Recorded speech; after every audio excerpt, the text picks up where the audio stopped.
So in this video, I want to talk a little bit about the Vision Quest, which is your work in the world, and um, it's slowly starting to become my work in the world as well, which is kind of curious.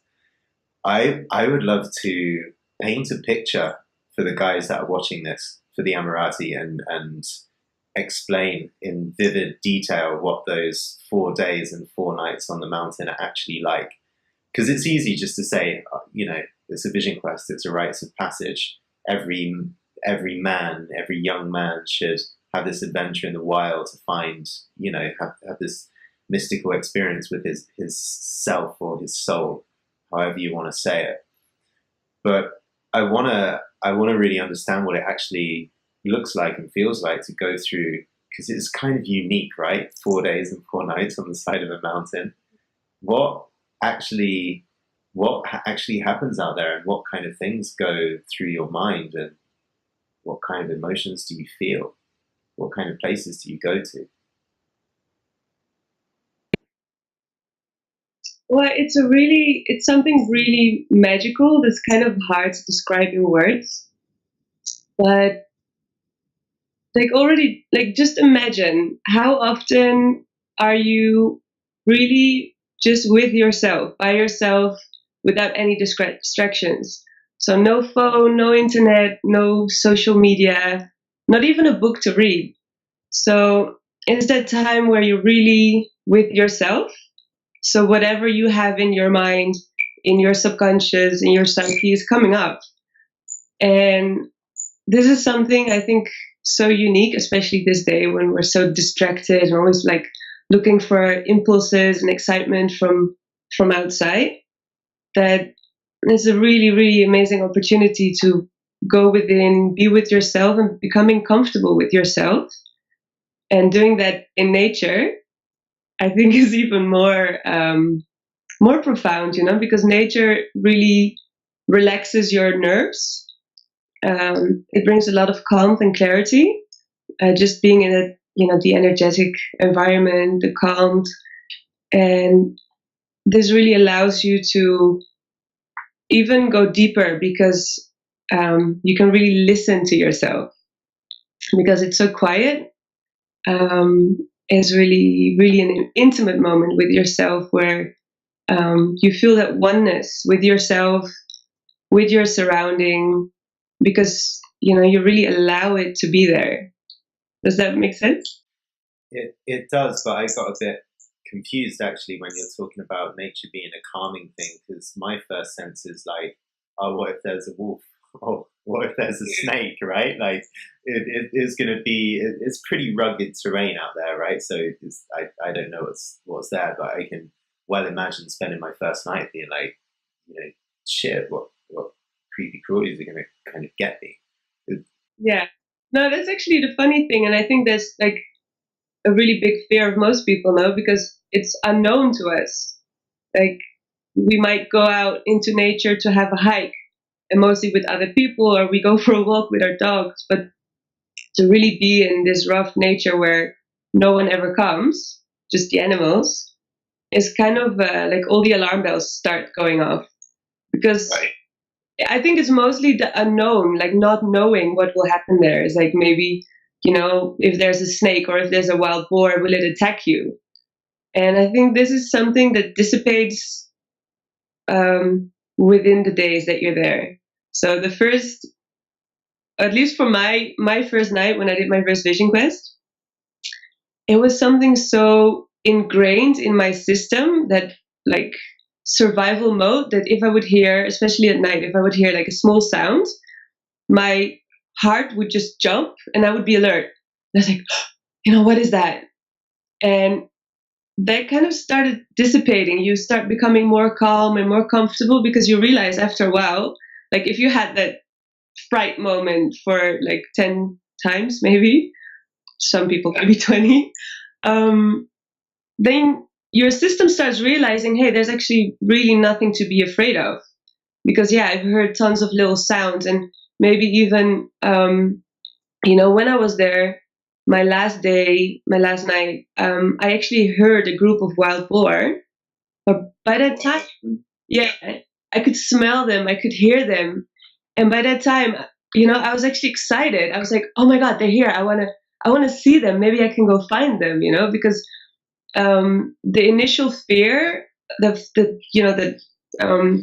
the urge for survival kind of dissipated, and you start to become really at home. I think I've never felt anywhere as much as home as I did there. Like that's it really becomes like a magical power spot where you are, because you draw a circle with stones or twigs or whatever you find in nature, and this really becomes your safe spot. You start building energy there, and it's kind of like a protective circle. And yeah, I've never felt anywhere more safe and at home as I did there. And it's really something beautiful to experience, to have that feeling of security within yourself. What does it feel like to be in that home? Day 3, day 4, I guess, when you're, most in it. It feels really comfortable and joyful, and there's like a calm, but it feels so natural that I think very often we're looking for a state that's like exciting or is like a thrilling sensation, no? But this is like the opposite. It's like feeling really at peace, feeling calm, and just it's like the most natural feeling there is. And that's something really special to experience. And that's one of these things. What I'm saying is like you have to experience this to know what it's like. It's like no one can tell you these kinds of things, and I think that's the power of the Vision Quest. Even so often with all the spiritual practices that we do, we're looking for that union with your essence, or finding your center, finding your balance. But if you've never experienced it, really, you don't really know what to look for. So it stays just a concept. And I think with the Vision Quest, it's really an opportunity to find these kinds of states in a really natural way. So then afterwards, when you come from the mountain, you can reach back to that feeling that you had, because now you can recognize it. Now you know what it's like. So you know exactly what it feels like in your body, because you sat there for at least 2 days, if it takes a couple. Because this is the thing that I get hearing what you're saying is you start off and it's kind of anxiety provoking. Like, what about the snakes? What about the wild boar? Every twig that falls off the tree is like, shit, what's that? Probably sleeping with one eye open. And it sounds like, this is the cool thing, it sounds like as the hours go by, even, the practice of the Vision Quest is like, how can I tolerate uncertainty? Like, I'm afraid because I don't know what's going to happen, so I'm living in this uncertainty. As the time goes by, it's like, well, actually, like, bit by bit, I can feel myself relax and just let go of old fears and anxieties that are totally not necessary. It's just my mind creating them, and that's why it feels like such a perfect practice for women. Like, a lot of guys are going to be signing up for this because they want to find some sense of, you said balance and harmony, but you could also say groundedness and centeredness. Like, hey, I could be away in nature, like, woman is nature, the feminine is nature, right? I could be with a pretty scary woman who gets my anxiety going, and be able to tolerate the uncertainty and the anxiety that being vulnerable, that showing up authentically, that speaking my truth is going to bring. Yeah. I love that. And it sounds like you're saying, like, by the end of it, I know what it feels like to be centered. I know what it feels like to be grounded. Even if I heard those as words in books, man should be centered. We should be grounded in our relationships, in front of life's challenges. Can actually come to the mountain and feel that, own it for the first time, have like that, what do you call it, a reference experience of this. Yeah. This is what it actually feels like to be untouched by, scary, weird stuff that happens inside the French mountain. It's like challenging your fears, because once you start within the Vision Quest process, because it starts the moment you decide to go on the Vision Quest, which sometimes is like weeks or months before the actual crying for a vision on the mountain.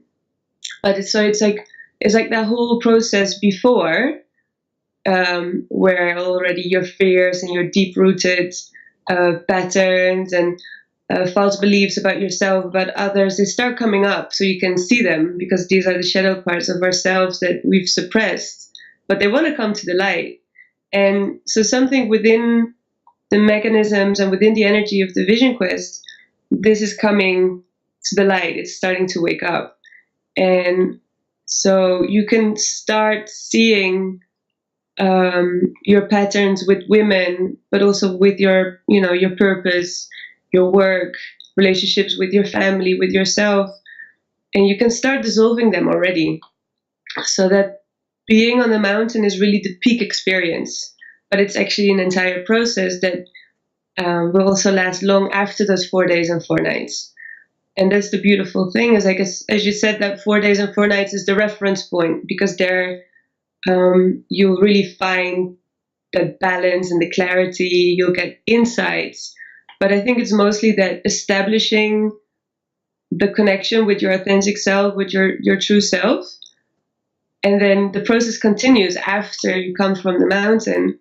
You get into more of a flow with life. I've seen that within myself, but also many people, that things just started to flow nicely. You're like on top of the wave, and I don't know, people, situations come on your path to help you fulfill your life's mission, and it feels just really good.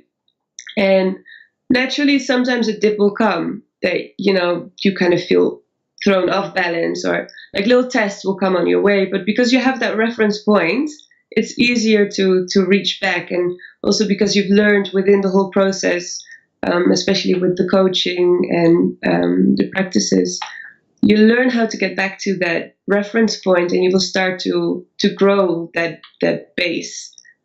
And I want to, because like that might sound a little bit mystical for a lot of people, like the whole idea of what, I sign up for a Vision Quest and already like energetically my shadow comes on the table. Like what does that mean specifically? Because I mean, I follow you, but for a lot of guys watching this, it's like, well, how does that even work? Like, why would it be that I sign up to do this thing out in nature, and this, what can happen in a person's life, and how that might show up, especially for someone who's really never done something like never done a kind of shamanic process or rites of passage ritual like you're talking about here.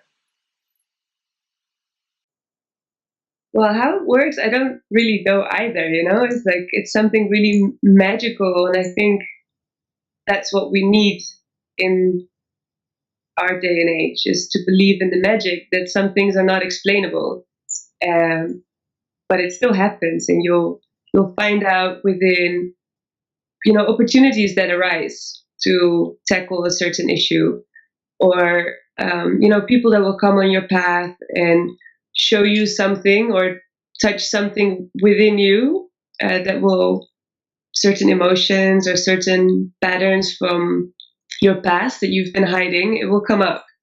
So it kind of, I don't know, it's like, you have an intention. So once you start, you have an idea of what you want to reach. For everyone, it's personal, and to reach that personal goal, the situations will start to appear that help you to reach that goal. And I don't really know how to explain that. If it's, I think also maybe for women it's a little bit easier to understand these things, synchronicities and intuition, because it's like it's a left brain, right brain kind of thing, right? Sure, I'm sure for a lot of guys in our community, it'll make complete sense. Like that whole thing of, the day I decided to go traveling, and then I bought my air ticket, and my air ticket was on 28th of December. But in the 2 months between now and December, all this crazy shit started to happen. All of a sudden, the women in the town found me more attractive because something was coming. So there's the thing of like, oh, I fell in love with somebody, but it's a week before I left the country, or I had the most romantic experience of my life, but I met her the day before I was due to fly out. There's all these ways that time and urgency seems to compress the intensity of our own experiences. So I kind of imagine something like that, like the Vision Quest is coming, and I've decided that I'm really going to take a really strong, deep look at my life. And I know that I've got this intense period where, not only is nature going to challenge me, but this group of people are also going to ask me very deep questions and make sure that I am accountable and I follow through on what my aims are here. Just thinking about that, I feel the alertness, like, shit, I got to bring my all to the table.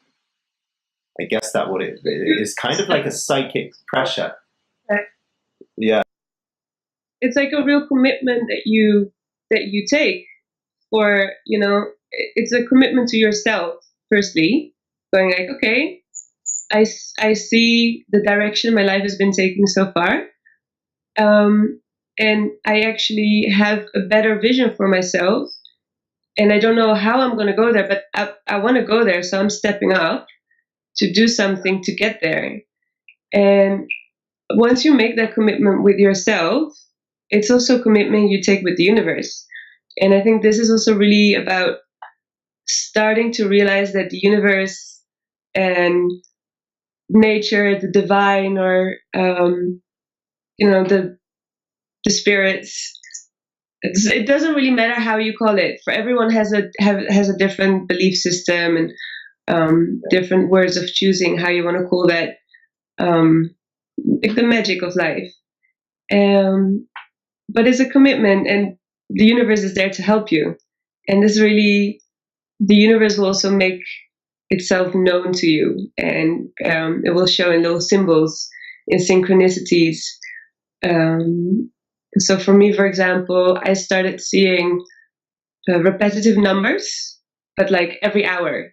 Whenever I looked on the clock, it was 11:11, 10:10, 9:9, 8:8, or 22:22. And also, like, for certain periods of time, it would be just 22:22, but within whatever I would see. And it was like, at the beginning, I was like, what's going on? And then after a while, you start seeing it and recognizing it. And after a couple of months, I was like, shit, this is still happening. And then after a while, it kind of becomes natural to see the symbols. And I think once you start noticing them, they become more prominent as well. So this is kind of like this cycle that start regenerating or fueling itself as well. Yeah. I'm just thinking, like, when I first took the Ars Emirata, I was living in Brazil, and around that time, I started to see the number 69 everywhere. And every time the battery on my computer went down or up to 69, I'd look and like, why every time I look in the corner it says 69? And then all of a sudden, like, the bus that would pull up outside of my apartment when I was waiting, like, number 69 would always come, and I'd see that all over the place. But maybe that's just my dirty mind and not like a magical mind at all.